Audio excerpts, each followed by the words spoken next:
Hey everyone, this is Tony Teaches Tech. I'm Tony, and in this video I'm going to show you how to convert your Weebly website into a WordPress website. Now, while you can do this manually, it's probably going to be a whole heck of a lot harder to do it that way than with the automatic solution that 10web.io came up with, which uses artificial intelligence to take your website, Weebly in this case, and convert it into a WordPress website. So if that's something you want to learn how to do, let's go ahead and get on into this tutorial here. Okay, if you are familiar with Weebly, then you'll recognize this dashboard as the Weebly dashboard. And I just want to show you the Weebly website that I've created real quick here. It's this one at johnandmag.weebly.com, and it is a wedding website. So we have our header up here with some links, the date of the wedding, pictures, memories, and then a RSVP form down at the bottom. The other two pages in here are the venue page, which shows you a grid of pictures that represents the venue. And then we have the registry page that looks like this.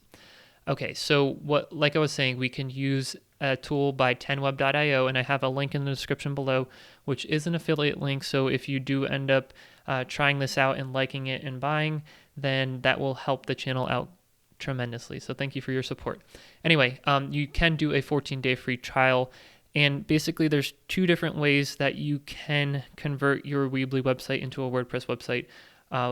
In either case, you're going to need hosting, right? So you can either host your website with 10web, or you can have hosting somewhere else. And that could be Kinsta or DreamHost or GoDaddy or Cloudways. Any one of those other hosting options will work. That way, if you want to host it somewhere else, there's a few extra steps. It's a little bit more complicated. Definitely still possible, but you can still do that for free by using the plugin that 10web has for you.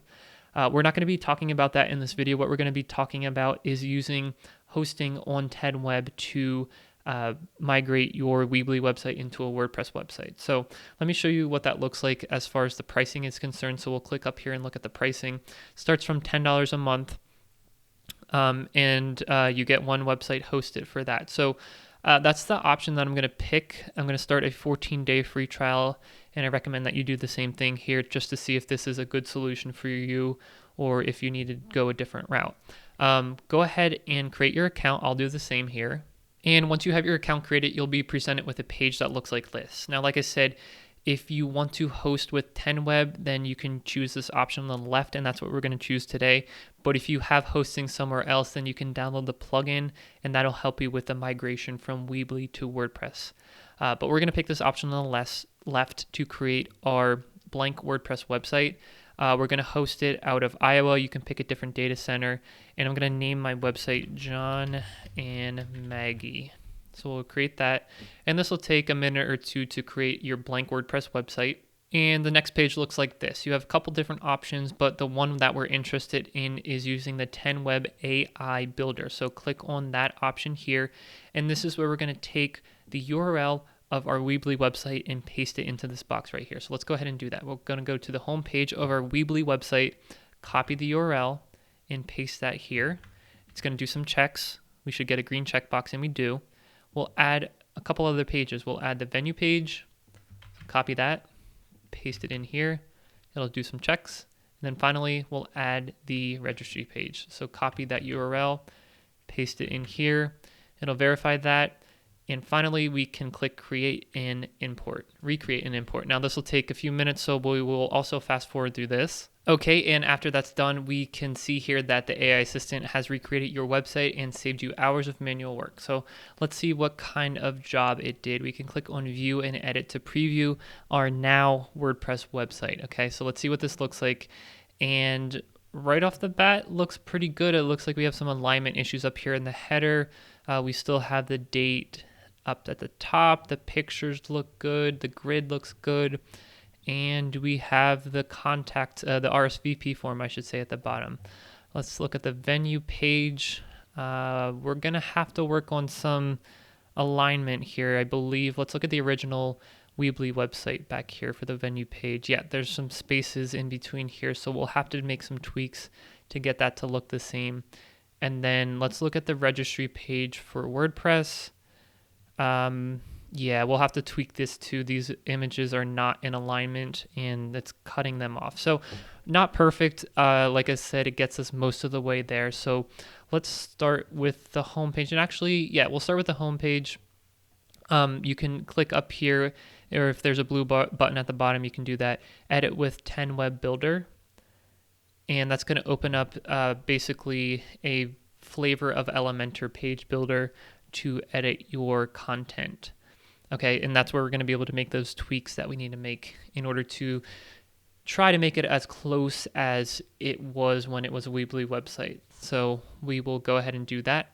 Okay, and I think on the homepage here, everything looked pretty much fine. I do want to work on this header because this is just completely out of alignment. So let's edit the header itself, and that's going to open up in a new page where we can access the header. Let's see what's going on here. So if we click on this element, we definitely want this to be aligned in the center. And I want to see if they added any extra type of padding, and they did. They added some extra margins. So let's strip those margins off to make sure that we're exactly in the center. And we'll do the same thing for the menu down here. So click on that. We want this to be, we're going to click on the menu item itself. We want that to be aligned in the center and make sure that they didn't stick any extra, and they did. They stuck some margins in here. So we will make those zeroed, and that looks much better. So we have our header and our menu right in the middle. So if we update that, this template for our header, it will apply to all of our other pages. So when we, this is what it used to look like in the old version, and if we refresh this page, it should load in the new header template, and that'll apply across all of our pages. So that looks really good. Let's fix up that grid on the menu page. So let's edit that one as well. We need to add some spacing in between these pictures to make it more consistent with the original. So I'm going to click on this picture here. I'm going to go to Advanced and add some margins to the right, maybe just like a couple pixels. Yeah, that looks good. And I'll add a couple pixels to this one here, so Advanced. And we're just making some tweaks here to make it as close as possible to the original, right? That's the whole goal here. We'll add some margins to the left for that picture and 2 pixels to the left. So we can play around with this a little bit more to make it a better grid, but I think for now, this gets the job done. So we'll go ahead and update that.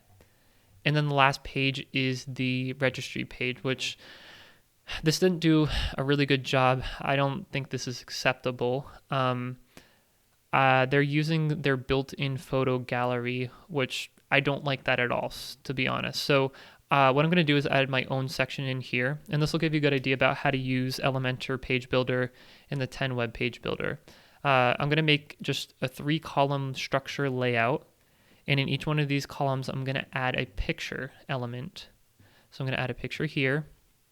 In this picture, I'm going to go to my media library and put in this logo, insert media, and then I'm going to do the same thing for the other two. So I'm going to go here, add a picture widget, choose the image.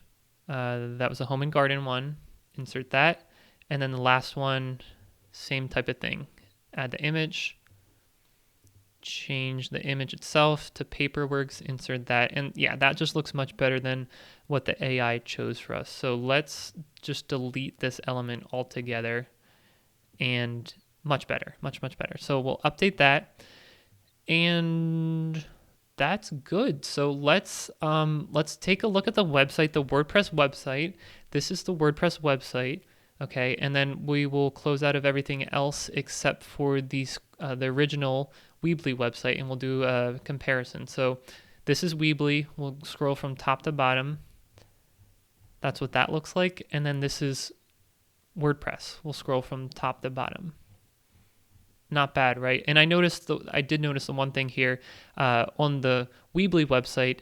This RSVP form is up a little bit higher, but I actually don't like its positioning in the Weebly website because, you know, it's cutting off half of her face. Whereas on the WordPress website, it's I guess a happy coincidence that it pushed this down, and you can see their full face here. So I think that's better in this case. Let's go to the venue page. We'll do the comparison with that too. So here's the venue page for Weebly. Here's the venue page for WordPress. not too bad. Subtle differences with spacing and whatnot, but it looks pretty good. And then let's go to the registry page for each one of these. So this is the registry page for Weebly, and this is the registry page for WordPress.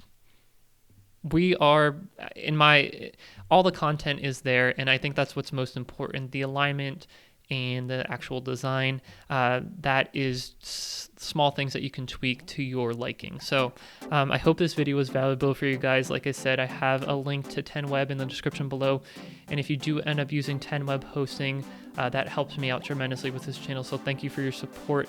Let me know if you have questions. Subscribe to this channel for more videos like this from me in the future, and if you do, I'll see you in the next one.